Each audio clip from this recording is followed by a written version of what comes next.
percebi que não conhecia minha esposa. Parecia-me que ela era minha alma gêmea e que fomos feitos um para o outro. Mas minha ilusão foi despedaçada contra a realidade. Mas eu tinha um trunfo na manga que minha esposa infiel nem sabia e achava que eu era apenas um cara inútil. Você deveria ter visto a cara dela. Era hora de eu seguir em frente. Meu SUV estava estacionado no estacionamento de longa duração do aeroporto. Calculei que teria cerca de 2 semanas antes que alguém notasse a presença prolongada do veículo. Carregando apenas minha pasta e uma mala de viagem, segui em direção ao Terminal Delta. Dentro da minha pasta estavam todos os meus documentos de identificação, alguns milhares de dólares em várias notas e meus documentos de viagem. Para um estranho, tudo pareceria completamente comum, a menos que me conhecessem pessoalmente. Veja, todos os documentos tinham um nome diferente, mas meu rosto estava neles onde fotos eram necessárias, incluindo minha carteira de motorista e passaporte. Eu estava embarcando em uma nova vida com uma nova identidade. Ao entrar no terminal, comecei o processo de embarque. O TSA operou com grande eficiência. Eles examinaram meu bilhete, fizeram raio-x da minha pasta, carteira e chaves do carro. Não encontrando bombas, garrafas de água ou outros itens proibidos, eles avaliaram corretamente que eu não representava nenhuma ameaça e me deixaram prosseguir. Meu próximo destino é o banheiro masculino, onde entro em uma cabine e começo a tirar minhas roupas externas. Abaixo deles, tem um novo conjunto de roupas prontas. Transformando-me de um homem de negócios de terno em um turista casual, visto uma camisa chamativa, shorts e sapatos de verão. Saindo do banheiro, misturo-me aos passageiros que retornam de um voo de Las Vegas, parecendo apenas mais um turista da cidade da diversão. Após a multidão para a retirada de bagagem, eu reivindico uma mala indefinida deixada sem vigilância na esteira rolante. Sem ninguém perceber, eu rapidamente a pego e saio pelas portas. Embarcando no transporte interterminal, eu desembarco em outro terminal após 10 minutos. Entrando no banheiro masculino mais uma vez, descarto outra camada de roupa na mala roubada. Aproximando-me do balcão de passagens, despacho minha mala adquirida, apresento uma das minhas novas identidades e pego meu cartão de embarque. Em vez de confrontar o posto de controle da TSA, navego pela movimentada área de compras, lentamente indo em direção às saídas.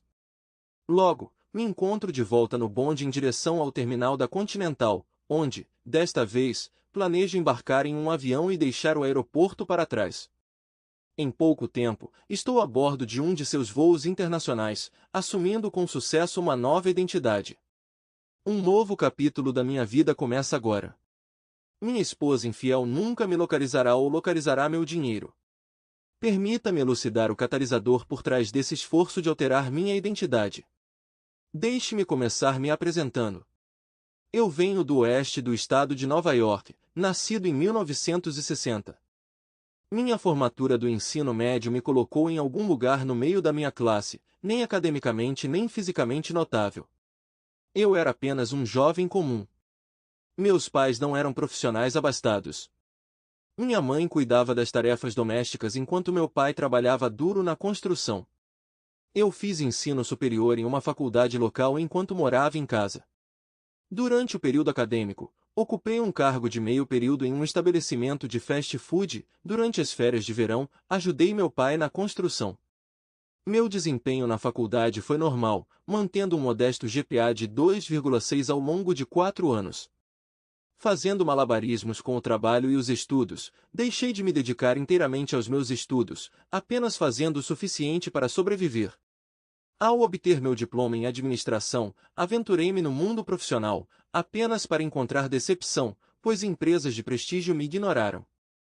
Meu histórico acadêmico médio de uma faculdade comum e um programa de administração convencional não conseguiram capturar a atenção em meio ao mar de graduados excepcionais. Consequentemente, meu tempo foi consumido pela procura de emprego em vez de buscar perspectivas de carreira elevadas. Por fim, consegui emprego em uma pequena empresa de administração de imóveis. Em vez de um escritório de canto com uma secretária pessoal, fui designado a uma mesa, um telefone e uma infinidade de responsabilidades por um salário inicial escasso. Minhas aspirações universitárias de traje formal, horários estruturados e ambiente corporativo foram destruídas.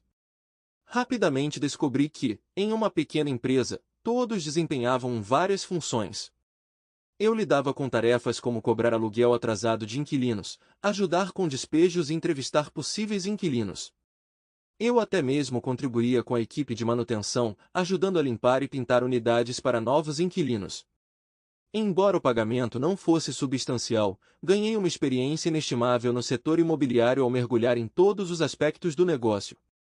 Conforme me aprofundava no aprendizado, desenvolvi uma paixão profunda. Não por um parceiro romântico, mas pela profissão imobiliária em si. Meu chefe, o dono, percebeu meu crescente entusiasmo pelo campo e me acolheu. Apesar de ter filhos adultos, nenhum deles compartilhava seu interesse em herdar o negócio. Parecia que eu me tornei o filho substituto que ele sempre desejou, alguém a quem ele pudesse transmitir sua sabedoria. Um dia, ele me chamou ao seu escritório. Billy, dê uma olhada nessas execuções hipotecárias bancárias e me dê suas ideias sobre potenciais investimentos, ele instruiu. Nunca lidei com isso antes, confessei. Não se preocupe, vou rever suas sugestões antes de tomar qualquer decisão, mas preciso de suas descobertas depois do almoço, ele respondeu. Com o almoço em sua empresa marcado para o meio-dia, próximo das 10 horas, percebi que tinha pouco tempo de sobra. Ele me deu um prazo bem apertado, pensei comigo mesmo. Pulando o almoço, dediquei as próximas 3 horas a examinar as listagens. Por fim, identifiquei algumas propriedades que eu acreditava que despertariam seu interesse. Precisamente à 1 da tarde, apresentei minhas recomendações a ele.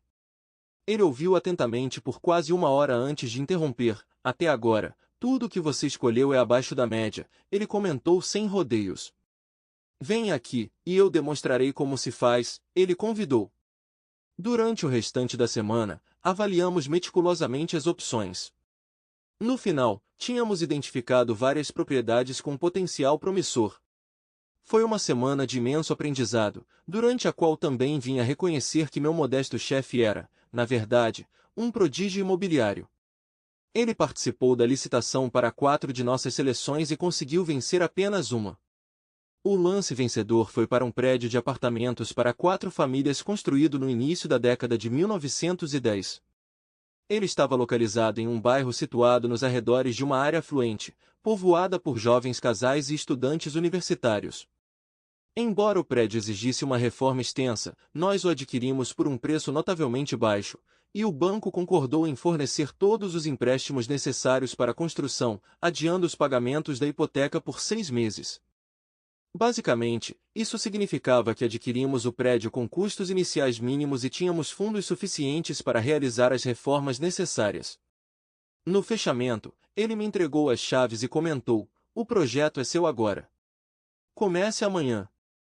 Nos 6 meses seguintes, experimentei uma montanha-russa de emoções, variando de euforia a desespero e vice-versa. No meio de tudo isso, ganhei insights valiosos sobre o negócio de aluguel. Quando o primeiro pagamento da hipoteca venceu, todos os apartamentos estavam alugados e as coisas estavam começando a correr bem.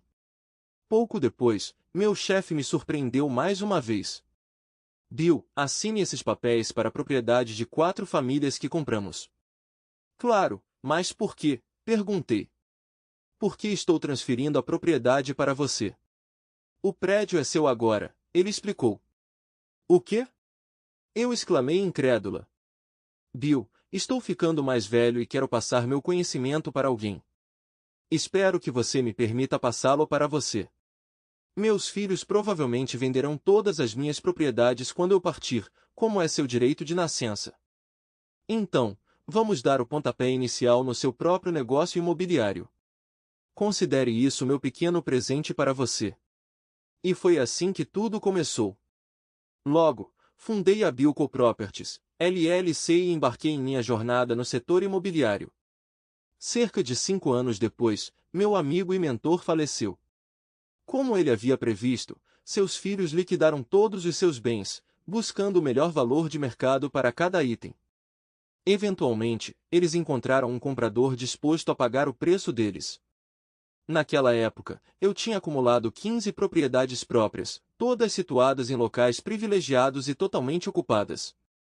Minha estratégia financeira dependia da renda de aluguel, com o objetivo de que, se pelo menos metade de uma propriedade fosse alugada, ela cobrisse todas as despesas associadas. Felizmente, a maioria dos meus prédios mantinha ocupação total. Embora eu não fosse rico, também não estava enfrentando dificuldades financeiras. As coisas estavam indo razoavelmente bem. Aproveitei a oportunidade de adquirir várias propriedades comerciais quando o indivíduo que havia comprado o negócio do meu falecido chefe faliu. Sua crença equivocada de que contratar funcionários em excesso e passar a maior parte do tempo no campo de golfe seria o suficiente funcionou a meu favor.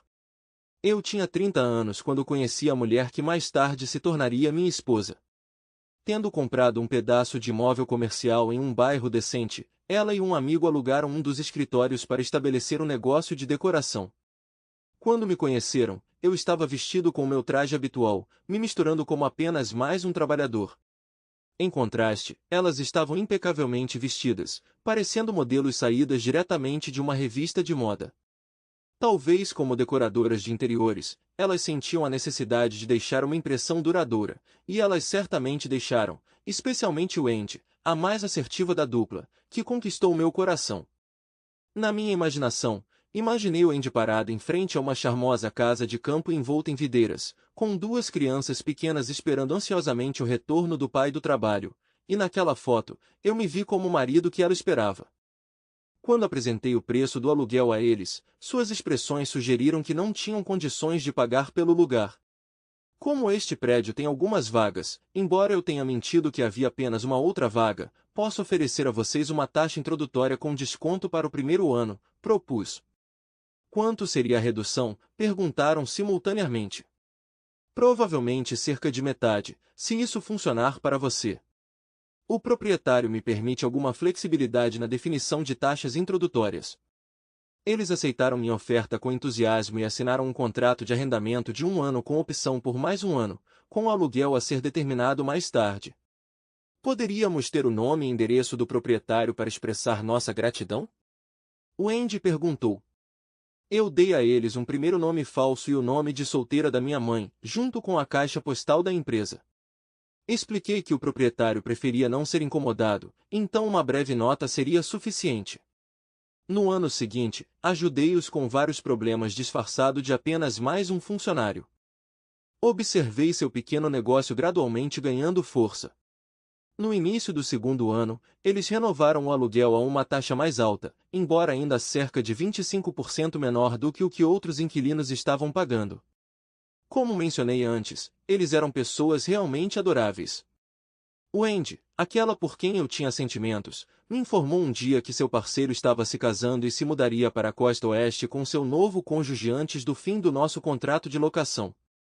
Ela perguntou: podemos rescindir o contrato? Acho que não consigo administrar isso financeiramente com meu parceiro indo embora. Não tenho certeza sobre quebrar o contrato de locação, mas posso reduzir o aluguel de volta ao nível anterior. Minha chefe não gosta de escritórios vagos. Na verdade, eu não queria que ela fosse embora. Seu rosto se iluminou com um largo sorriso, e eu recebi um beijo. Aquele beijo selou tudo para mim. Eu me apaixonei. Mais tarde, quando nos separamos, ela me lançou um olhar diferente e um sorriso especial. Isso marcou o início do nosso relacionamento. 1 ano depois, eu me vi trocando votos no altar.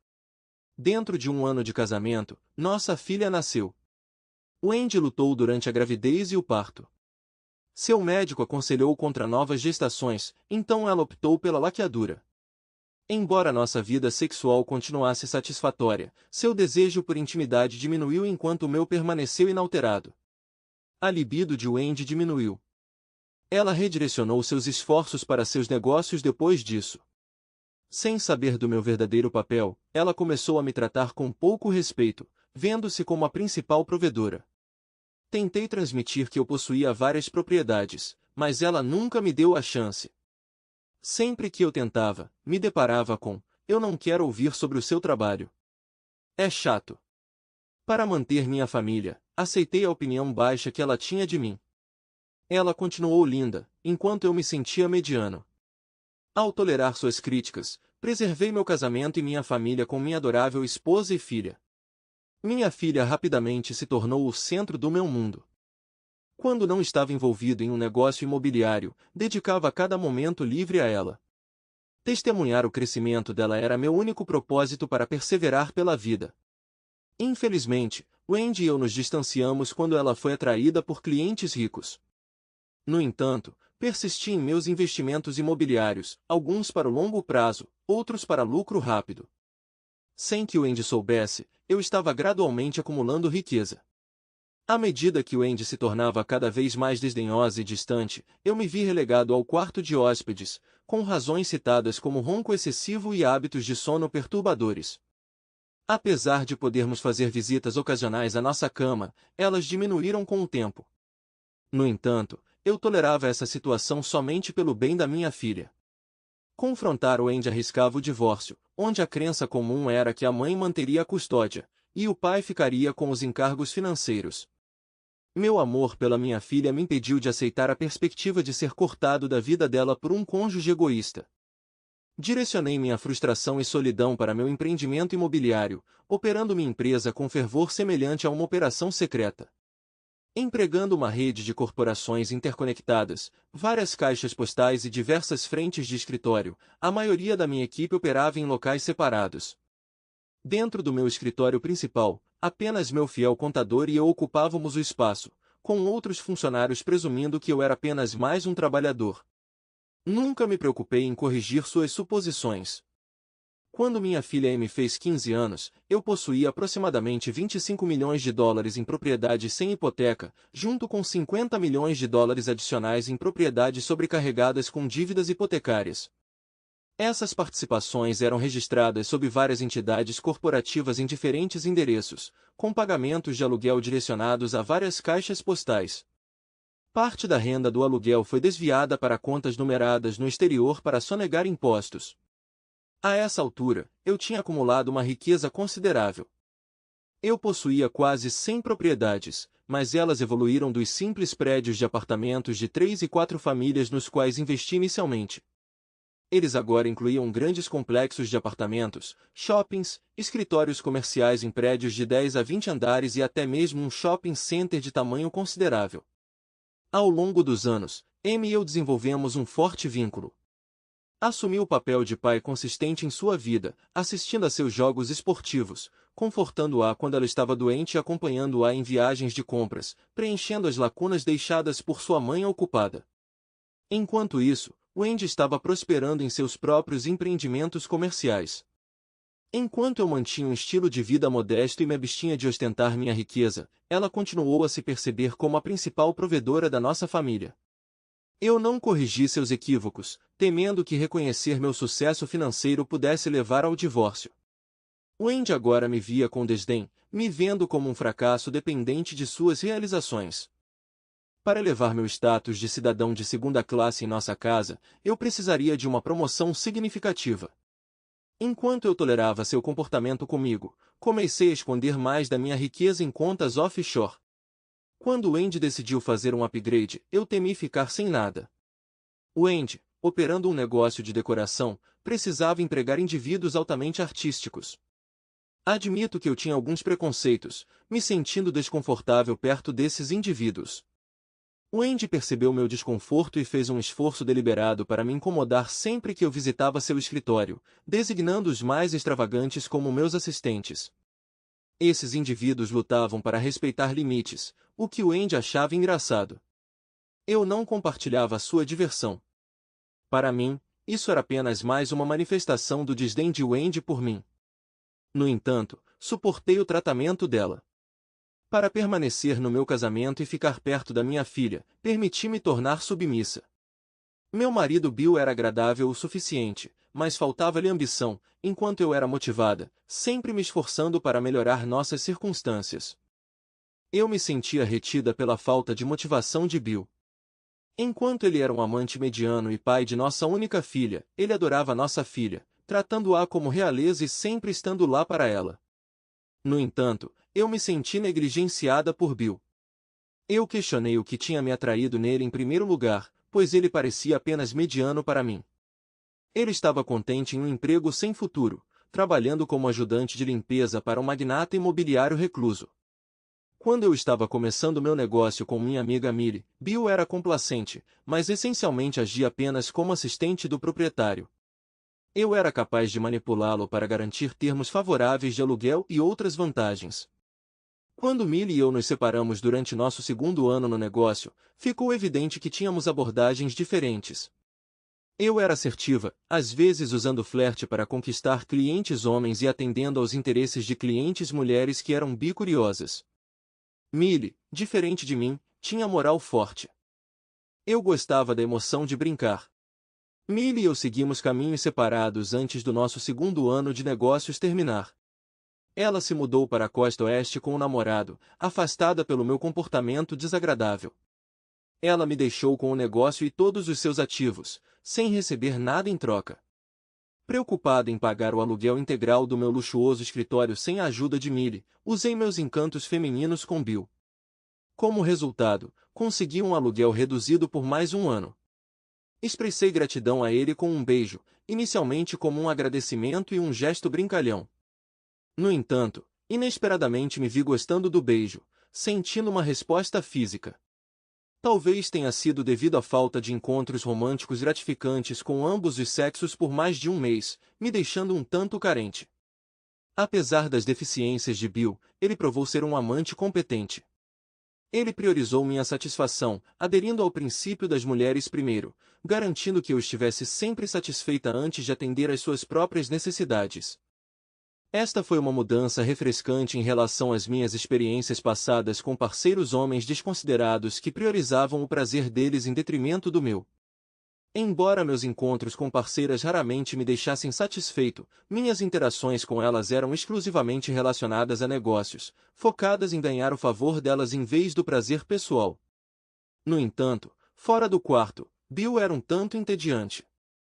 Ele não tinha conhecimento e interesse em eventos atuais, literatura, arte ou outras figuras notáveis. Tentar envolvê-la em conversas em reuniões sociais muitas vezes era inútil, pois ele só conseguia discutir sobre imóveis e contabilidade, tópicos que entediavam a maioria dos meus amigos. Tentei apresentá-lo a passeios culturais, como apresentações de ópera, concertos filarmônicos e peças contemporâneas. No entanto, meus esforços giravam principalmente em torno de lutar para impedi-lo de cochilar, temendo o constrangimento de seu ronco. Dado meu envolvimento no negócio de decoração, me vi obrigado a comparecer a várias funções de caridade para aumentar minha visibilidade e reputação. Apesar de levar Bill para esses eventos, ele geralmente permanecia passivo, fazendo contribuições mínimas para a noite. Seu traje frequentemente ficava aquém, tornando-o mais um obstáculo do que uma ajuda. Embora eu percebesse que deveria ter trabalhado para melhorar sua imagem, eu estava preocupado em expandir meu negócio. Em uma ocasião, recebi um convite para um evento de caridade. Dessa vez, escolhi não informar Bill até que fosse tarde demais para ele alterar seus planos anteriores. Bill, estarei presente no evento mesmo que você não possa comparecer. É crucial para o meu negócio, e você entende que nosso estilo de vida depende disso, eu afirmei. Mas Wendy, não vai refletir mal se você for sozinha? Bill perguntou. Vou levar um dos meus decoradores. Ele será extravagante o suficiente para dissipar quaisquer suposições de um envolvimento romântico, eu assegurei. Foi durante essa reunião que eu conheci James, o indivíduo que mais tarde se tornaria meu parceiro romântico. Eu estava posicionado em um dos bares, procurando por meu pretendido companheiro. Eu tinha um palpite de que ele tinha escapado com outro participante gay, me deixando sozinha, quando esse homem atraente iniciou uma conversa comigo. Desculpe-me, mas não pude deixar de notar que você foi abandonada por seu acompanhante, James comentou. Eu sou James William Althorne, e ficaria honrado em acompanhá-la esta noite, se você me permitisse. Quando olhei para ele, o pensamento inicial que passou pela minha cabeça foi: uau, ele é incrivelmente atraente. Ele exalava elegância em seu traje e discurso, dando um ar de riqueza. Concordei em passar a noite com ele, e nos divertimos muito juntos. Durante a viagem de táxi para casa, percebi que estava me sentindo um pouco excitado. Não foi por causa de Bill dessa vez. Foi James quem despertou essas sensações dentro de mim. Fiquei pensando em como James se sairia em me satisfazer. Ele teria a capacidade de me satisfazer completamente? Enquanto meu marido Bill me adorava e sempre priorizava meu prazer, no resto do tempo ele parecia meio sem graça. Cerca de uma semana depois, James me ligou, me convidando para almoçar e pedindo minha opinião sobre redecorar seu escritório. E isso marcou o começo de tudo.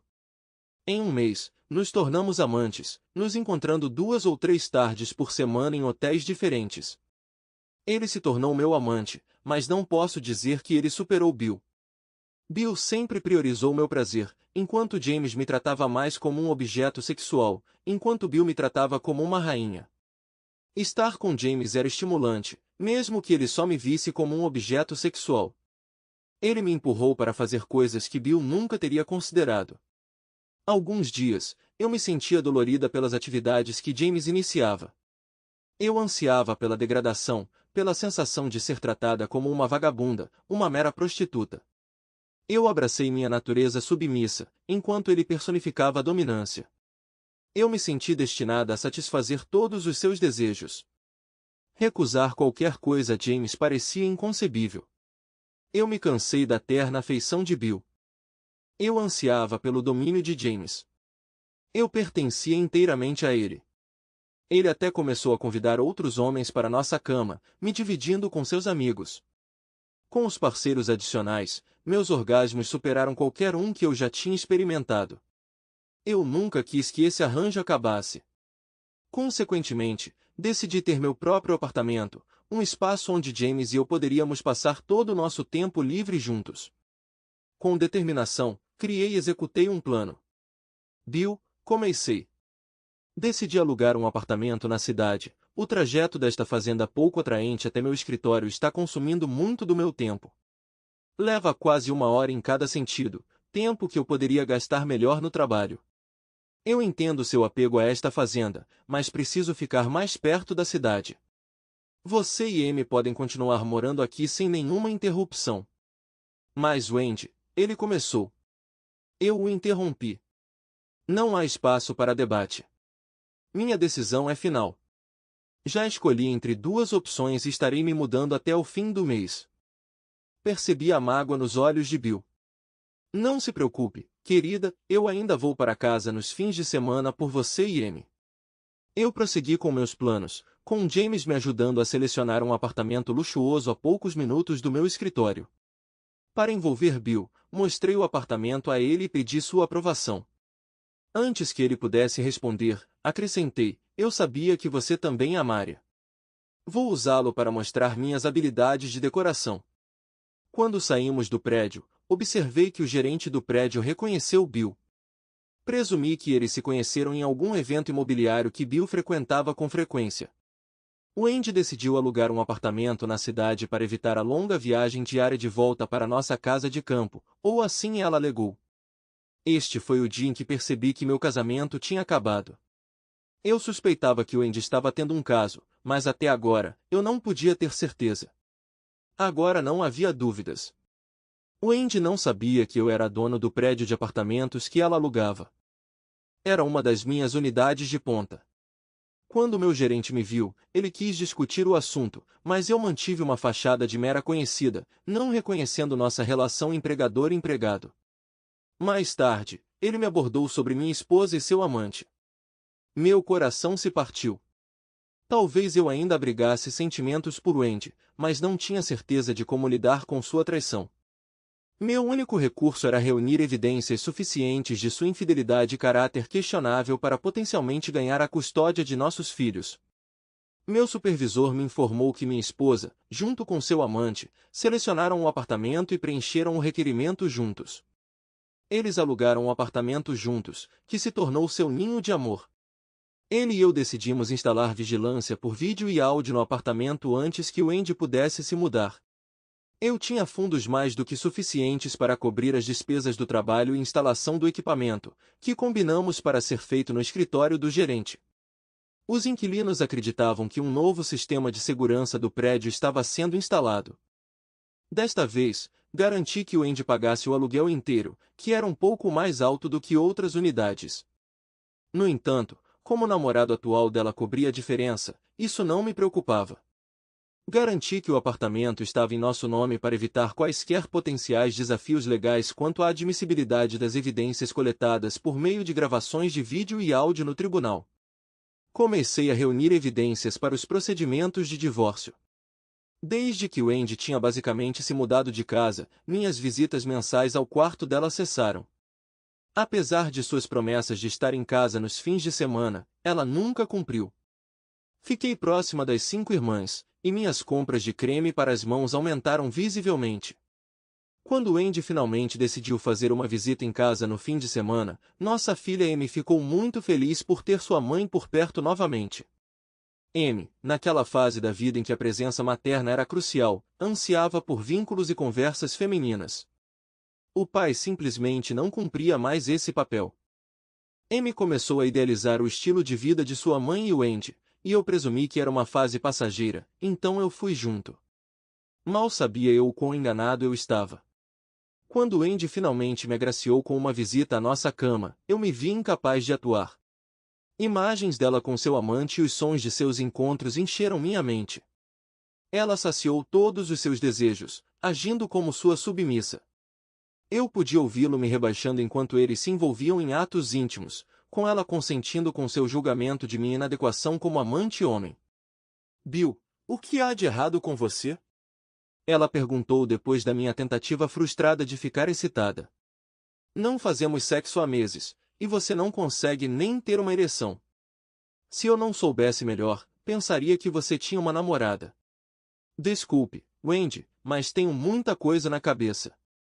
Vou fazer melhor da próxima vez, prometo. Mas a próxima nunca chegou. O parceiro de Wendy enviou os pagamentos do aluguel do apartamento dela para uma caixa postal de cobrança de aluguel, onde eles finalmente chegaram até mim. Fiz cópias e depositei os originais no banco. Muitos de vocês devem estar se perguntando por que não busquei uma pequena retaliação enquanto ele estava envolvido com meu cônjuge.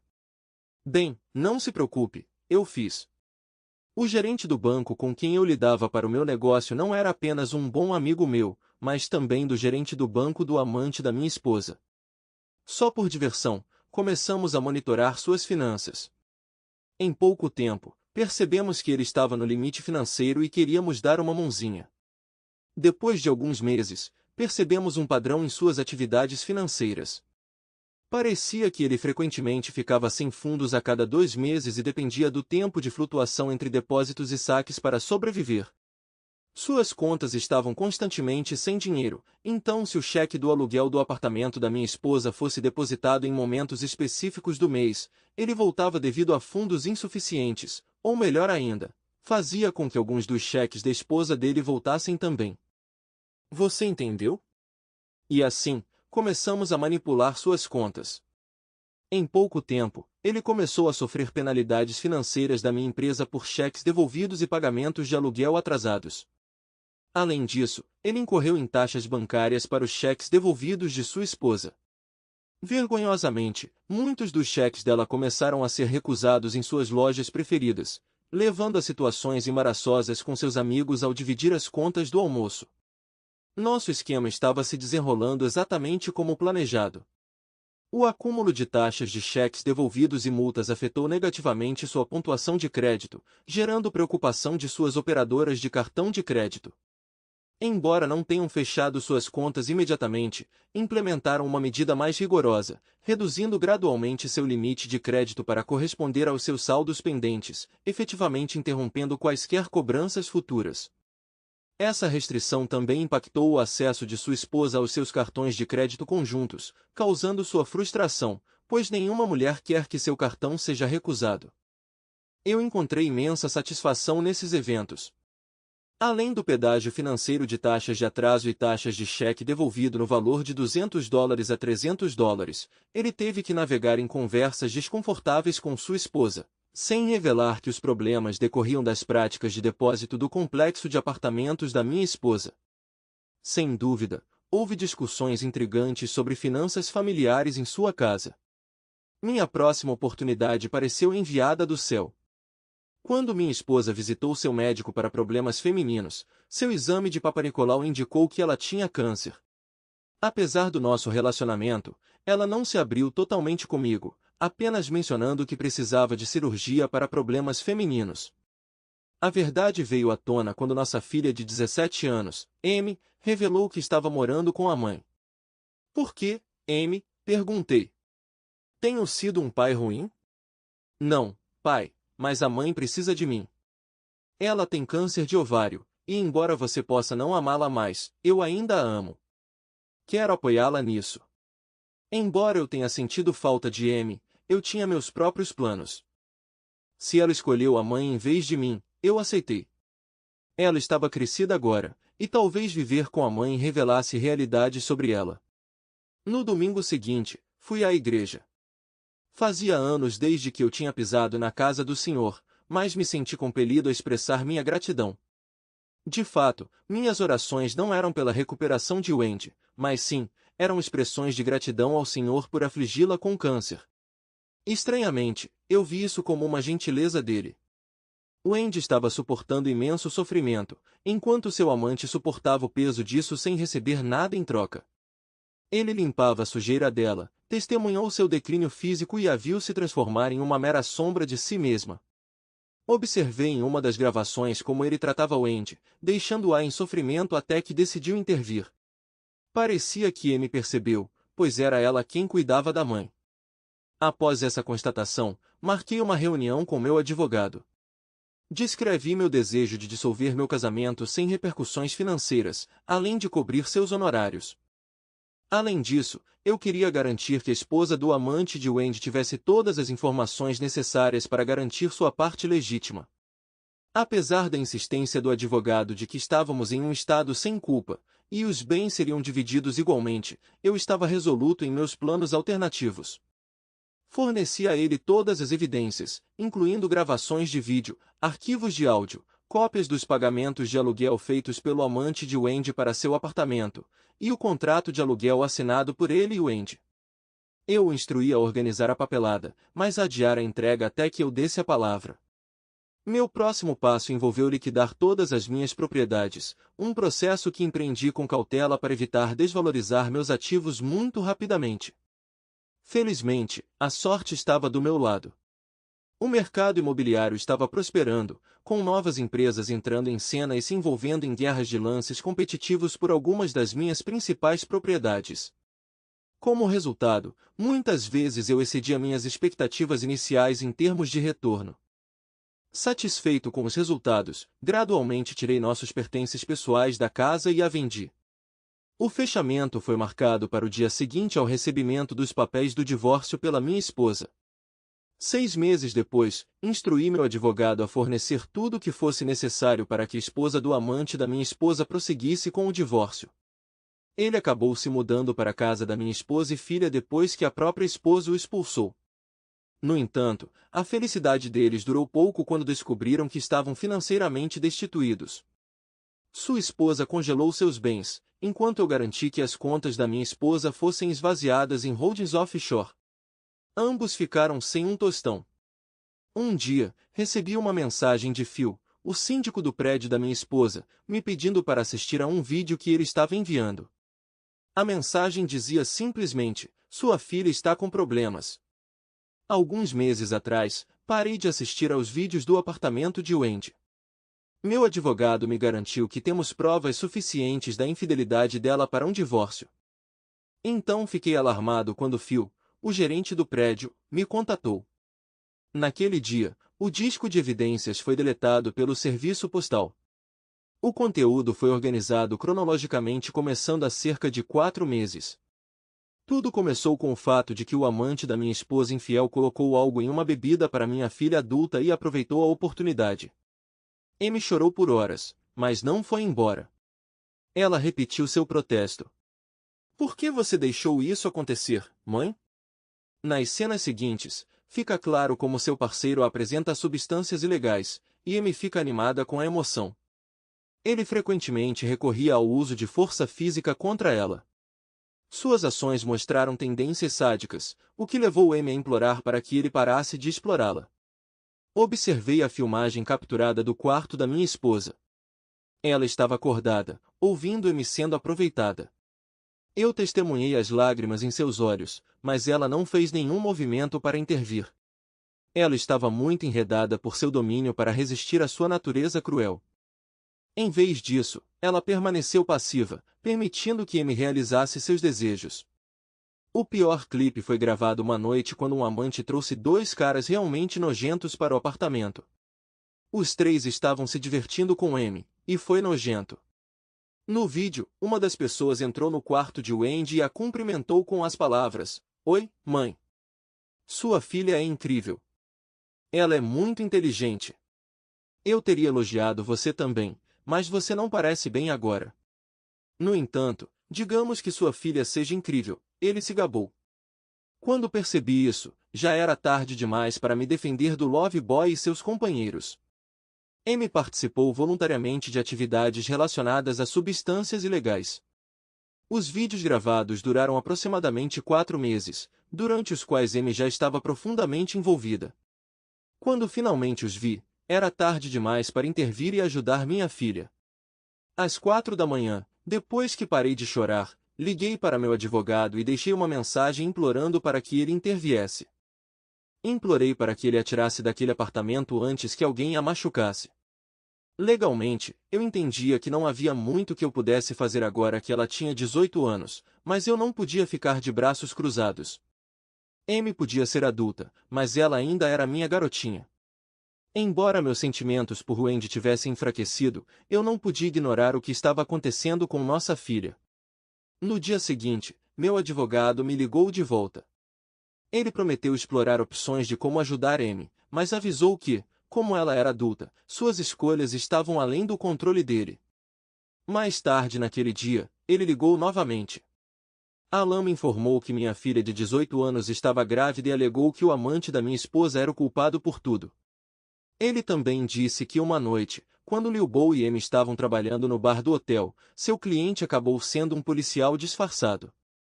Consequentemente, o amante foi preso sob acusações que incluíam facilitar a prática de delitos por menores, bem como por várias outras acusações relacionadas a substâncias proibidas. Eu não esperava que ele fosse absolvido, mas, como precaução, encaminhei as gravações do apartamento de Wendy para a polícia e para os meios de comunicação locais. Dada a atenção da mídia que se seguiu, eu estava confiante de que o amante teria dificuldade em encontrar emprego na cidade novamente. Além disso, a publicidade reforçou a posição de sua esposa no acordo de divórcio. Loverboy estava atrás das grades aguardando julgamento devido à sua incapacidade de pagar fiança. Da mesma forma, minha filha foi presa porque não podíamos pagar sua fiança. Durante uma conversa com meu advogado Alan, deliberamos sobre a situação de Amy. Alan me aconselhou a deixá-la sob custódia e me garantiu que ele providenciaria para que ela recebesse tratamento. Ele explicou que se eu pagasse sua fiança, ela poderia ter uma recaída e acabar de volta nas ruas. Era preferível mantê-la em um ambiente onde ela pudesse receber ajuda e onde ele pudesse monitorar seu progresso. Mais tarde naquele dia, utilizei a filmagem para alterar digitalmente apenas os rostos dos homens. 3 semanas depois, esses mesmos indivíduos foram encontrados espancados até a morte em um beco atrás de seu bar favorito. Felizmente para o Loverboy, ele estava preso na época. Caso contrário, ele poderia ter tido o mesmo destino. Acontece que uma das minhas vitrines foi alugada para indivíduos com laços com o crime organizado que me deviam um favor. Nesse ínterim, minha esposa estava negligenciando seus negócios enquanto fazia tratamento. Alguns de seus funcionários, com minha ajuda, se aventuraram em seu próprio negócio de decoração e saíram, levando a maior parte de sua clientela. Consequentemente, seu negócio entrou em colapso, levando ao despejo de seu escritório pelo seu senhorio. Adivinha quem? Ela se viu sem dinheiro e sem uma fonte de renda. Seguro de saúde não era uma opção para ela. Ela entrou em contato comigo para ser incluída na minha apólice, mas, infelizmente, minha apólice não cobria condições pré-existentes. Eu sempre fui adepta a planejar com antecedência. Avançando para o momento presente da minha história. Eu me vi a bordo de um avião com destino à América do Sul, garantindo que nenhum vestígio pudesse ser deixado para trás. Ao pousar em Cancún, planejei assumir uma nova identidade antes de pegar um voo para a Europa. Na Europa, outra mudança de identidade me aguardava enquanto eu me dirigia para climas mais quentes. Essa estratégia garantiu que nem minha esposa nem a polícia local pudessem me localizar em conexão com os incidentes de agressão. Antes de partir para a Austrália, entrei em contato com o meu advogado, Alan. Ele me informou que minha filha Amy estava tentando entrar em contato comigo, buscando reconciliação. De alguma forma, ela tinha descoberto sobre minha riqueza considerável. Meu advogado informou a ela que eu tinha desaparecido e, a menos que eu escolhesse o contrário, não poderia ser localizado novamente.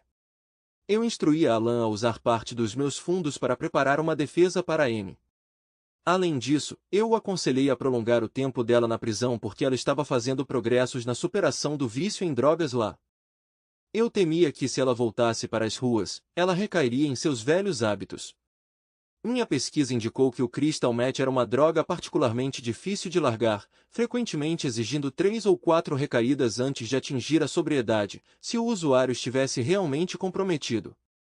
6 meses depois, entrei em contato com meu advogado para verificar o andamento do meu processo de divórcio.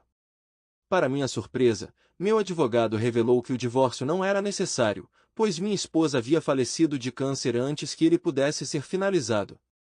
Como ainda éramos legalmente casados e ela não tinha condições financeiras, eu era responsável por cobrir suas despesas médicas.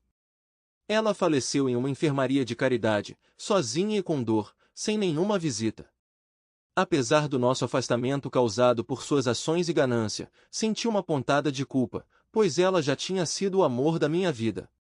No entanto, ela ainda ocupava um pequeno canto do meu coração.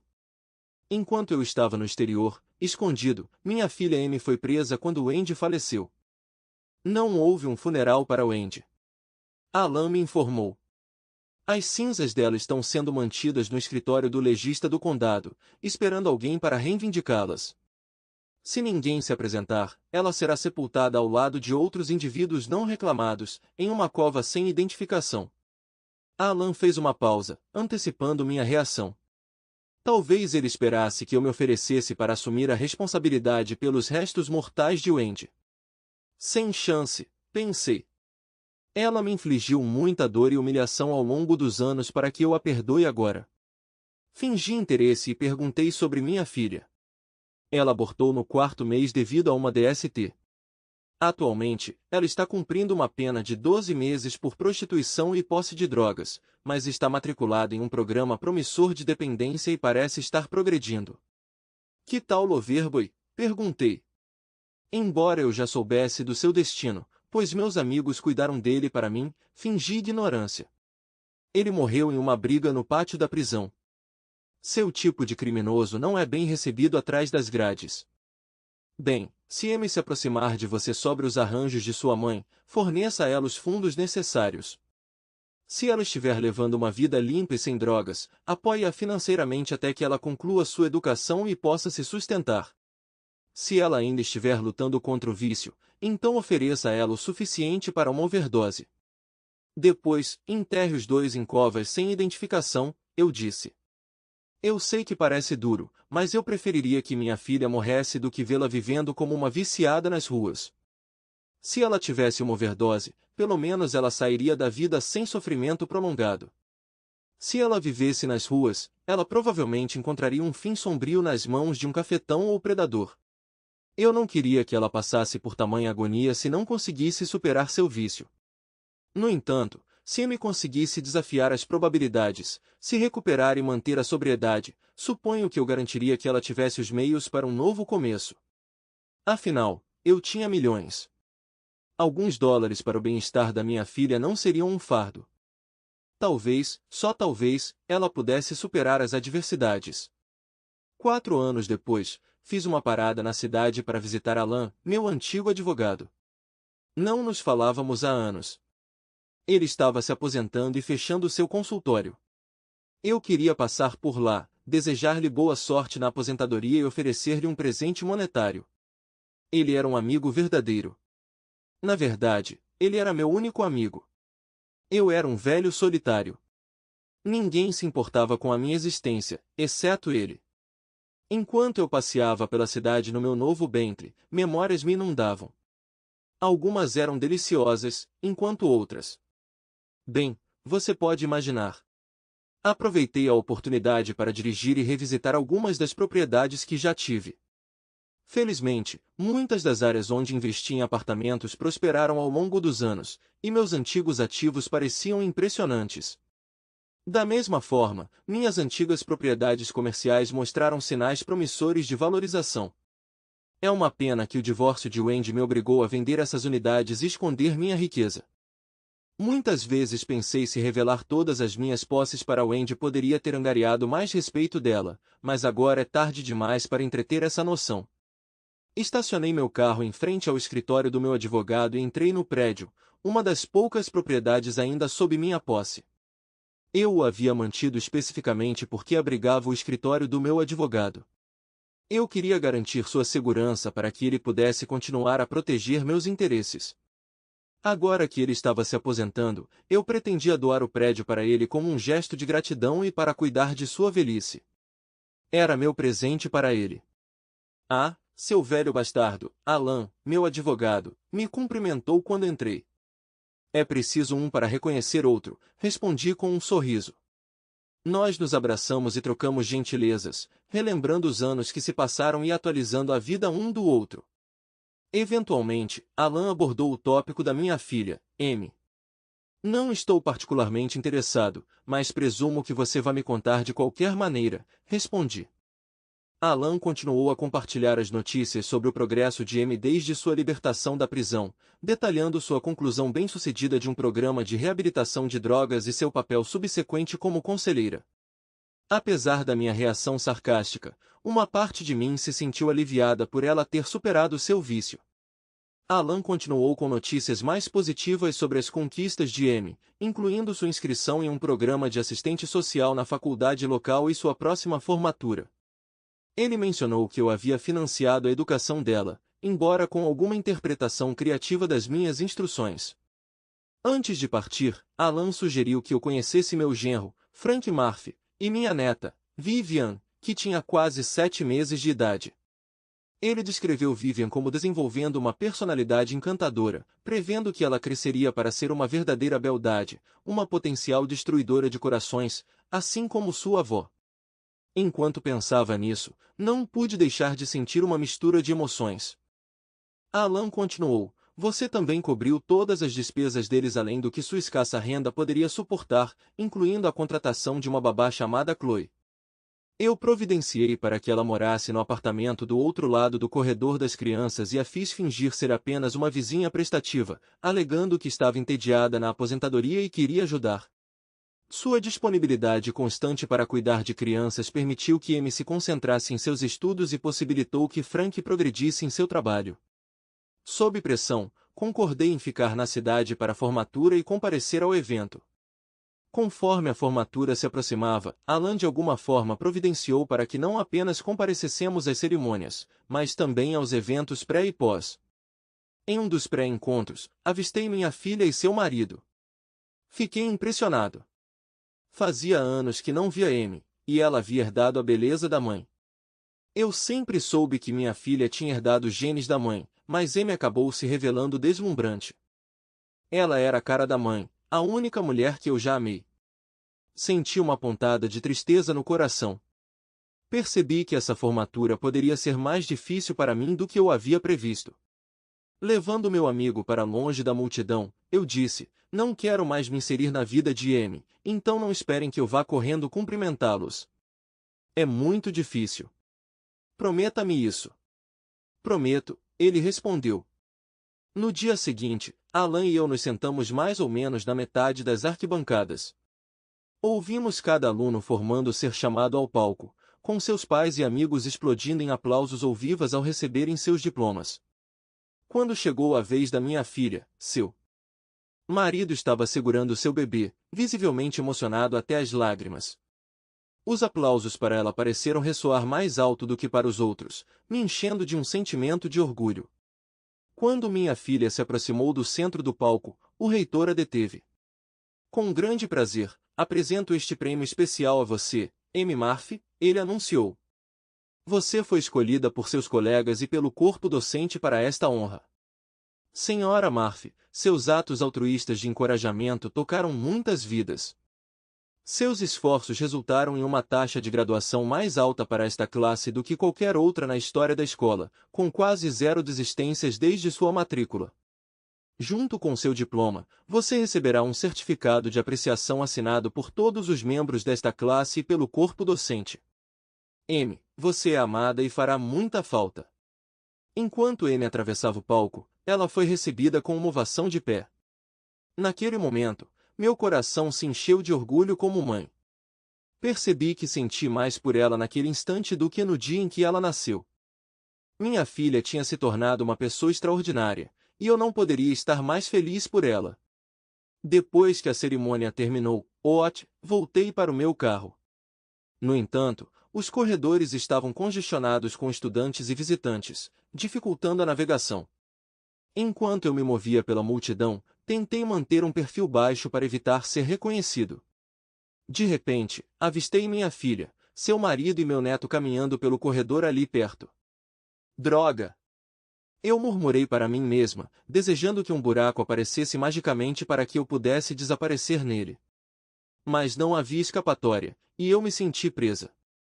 Enquanto minha filha e seu marido permaneceram alheios à minha presença, minha neta me notou. Eu a observei atentamente enquanto ela me observava, segurando firmemente o pescoço do pai enquanto ficava de olho em mim. Com quase 9 meses de idade, ela parecia independente e consciente. Com sua voz infantil, ela começou a cantar, bopa, um termo comum para voz. Ela continuou cantando e gesticulando animadamente, tentando se livrar do aperto do pai. Amy estendeu a mão para pegar o bebê dos braços do marido, seguindo seu olhar para onde o bebê estava apontando. Sem que eu soubesse, Chloe estava mostrando minha foto para minha neta e explicando quem eu era. A criança evidentemente havia aprendido bem. Para seu crédito, Amy permaneceu composta. Ela me cumprimentou com um simples, oi, pai, expressando gratidão pelo meu apoio ao longo dos anos. Alan aparentemente havia divulgado meu envolvimento em suas vidas cerca de um mês antes. Mais tarde, descobri que Alan vinha protegendo silenciosamente essa pequena família por anos. Ele também havia informado Amy que era meu apoio financeiro que sustentava sua educação e outras despesas. Ele estava fazendo o papel do pai que eu não poderia ser, mas ainda assim reconhecendo minha contribuição. Olhei para ela e sorri calorosamente. Eu não teria perdido sua formatura por nada no mundo. Cobrir suas despesas era o mínimo que eu podia fazer. Afinal, fui eu quem te deixou sozinha. O marido de Amy olhou para mim, visivelmente inseguro sobre como lidar com esse encontro inesperado. Estendi a mão para segurá-lo, sentindo seu desconforto. Enquanto isso, minha neta puxou minha camisa, exclamando, bopa! Pi! Amy, minha filha, falou.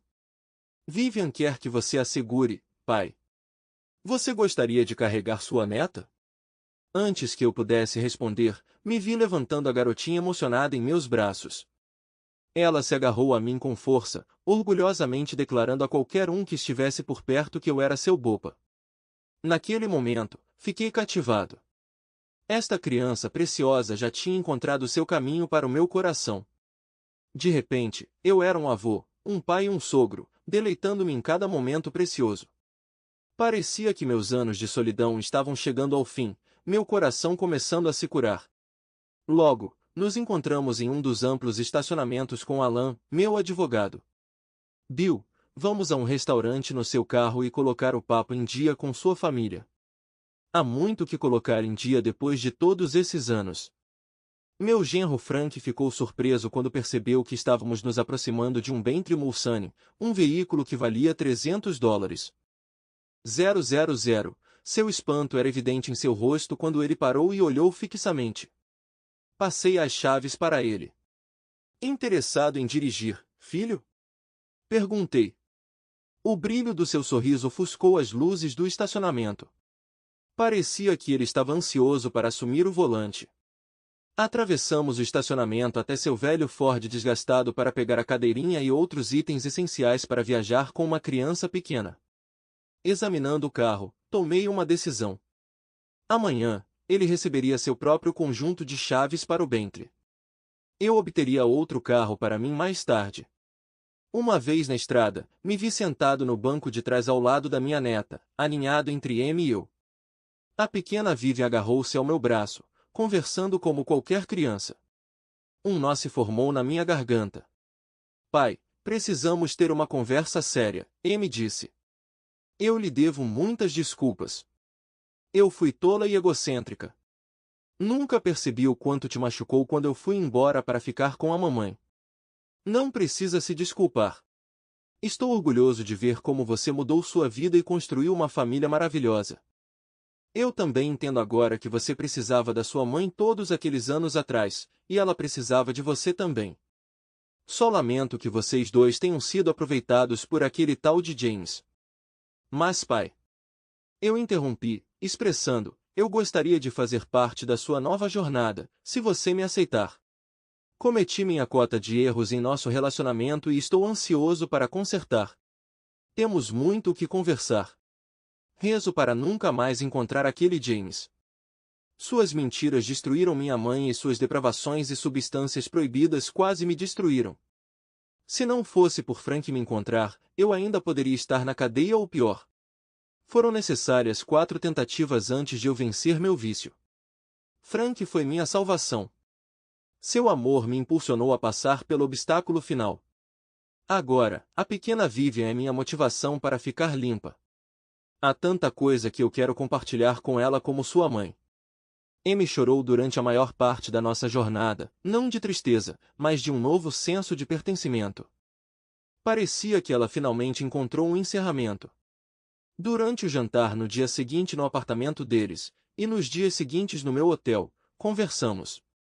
Falamos abertamente pelo mês seguinte, reconciliando anos de dor e solidão.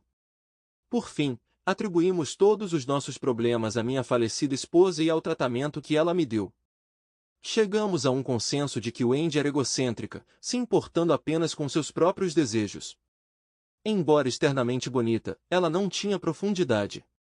No entanto, apesar de tudo, eu ainda ansiava por ela. Eu sabia que ninguém poderia substituí-la em meu coração. Amy veio a entender que eu não era o vilão que sua mãe me retratou, mas sim um homem muito maior do que minha falecida esposa jamais reconheceu. Em um ponto de nossas conversas, Amy olhou para mim e perguntou: Você ainda a ama, pai? Ainda dói quando me lembro do desdém que ela tinha por mim. Mas você está certo. Acho que uma parte de mim ainda faz isso. Eu não era fraco. Eu a amava de todo o coração, mas há muito tempo ela me feriu profundamente. Fiz o que tinha que fazer para me proteger de sua destrutividade. Cerca de 2 meses após nossa reconciliação, nosso advogado nos surpreendeu durante o jantar uma noite. Ele trouxe as cinzas de Wendy, que estavam em uma prateleira em seu escritório há algum tempo, e nos perguntou o que queríamos fazer com elas. A pergunta pairou pesadamente no ar, causando um silêncio palpável na mesa. Foi quebrado apenas pelo apelo pungente da minha neta: eu quero uma avó. Amy e eu trocamos olhares, entendendo o peso do momento. Pai, Amy começou timidamente, quando mamãe faleceu eu estava na prisão. Nunca tive a chance de dizer adeus. Mas agora, depois de conhecê-la e ouvir seu lado da história, há coisas que preciso dizer a ela, mesmo que não sejam fáceis. Podemos recuperar suas cinzas? Tudo bem, respondi, contemplando. Há coisas que preciso dizer também, mas não vou me desculpar pelo que fiz. Depois de suportar anos de dor dela antes de sua morte, ela teve o que merecia. Pai, não estou dizendo que você estava errado, Amy me garantiu. Eles tiveram o que mereciam, inclusive eu. Eu fui terrível com você, e foi preciso chegar ao fundo do poço na prisão para perceber a extensão dos meus erros e começar a mudar minha vida para melhor. Frank interrompeu: Pai, eu a conheci enquanto ela trabalhava como conselheira em uma casa de recuperação. Eu estava lá para a reabilitação devido ao meu problema com bebida. Ela estava saindo, e foi quando me apaixonei por ela. Ela me ajudou a superar meu vício em álcool, e eu a apoiei em suas próprias lutas para ficar limpa. Somos inseparáveis desde então. Por fim, Todos nós decidimos que Vivian deveria ter alguma conexão com sua avó, mesmo que fosse apenas visitando seu túmulo. Isso também daria a Amy e a mim um lugar para canalizar nossa raiva em direção ao Andy. Mais tarde naquele dia, recuperamos a urna do escritório do meu advogado. Colocando-a no porta-malas do Bentley, lembrei-me de como o Andy nunca gostou de sentar no banco de trás devido ao enjoo. Eu esperava que guardar a urna no porta-malas amplificasse o impacto. Acho que ainda nutria alguns sentimentos negativos em relação à minha falecida esposa. Nós nos mudamos para Virgínia, onde comprei uma pequena fazenda nos arredores de uma cidade grande. Junto com meu genro, decidimos criar um punhado de cavalos e operar um modesto estábulo onde moradores urbanos pudessem hospedar seus cavalos e aproveitar a cavalgada em um ambiente rural eventualmente. As cinzas de Wendy encontrariam seu lugar de descanso em um pitoresco cemitério familiar situado em nossa fazenda. Este lote continha os restos mortais de uma família de meados de 1800 que já foi dona de uma parte de nossa propriedade. Nós arrumamos o lote e o cercamos com uma pequena cerca de estacas, deixando espaço para sepulturas adicionais. Finalmente, providenciei que uma lápide fosse feita para Wendy, com a inscrição Wendy Adams de 1956 a 1995 vítima de câncer. Ela fará muita falta a todos que a amavam. Nós todos perdoamos você. Com o passar dos anos, observei que minha neta frequentemente passava tempo com seus livros naquele pequeno cemitério. Um dia, perguntei por que ela se sentia atraída por ele. Vovó se comunica comigo e me ajuda com a leitura, ela disse casualmente, como se fosse uma ocorrência comum. Vovô, ela está expressando seu arrependimento por ter machucado você. Ela promete compensar você algum dia. Ela também mencionou que agora reconhece sua bondade e espera seu perdão. Ela está se perguntando se pode esperar aqui no frio e na escuridão até que seja sua hora. Então ela gostaria de acompanhá-lo para a luz, para que ela possa estar com você para sempre. Uma pequena voz na minha cabeça acrescentou, a propósito, William, boa tentativa, mas não fico mais enjoado em carros. Caí de joelhos e abracei Vivian com força. Vovô, por que você está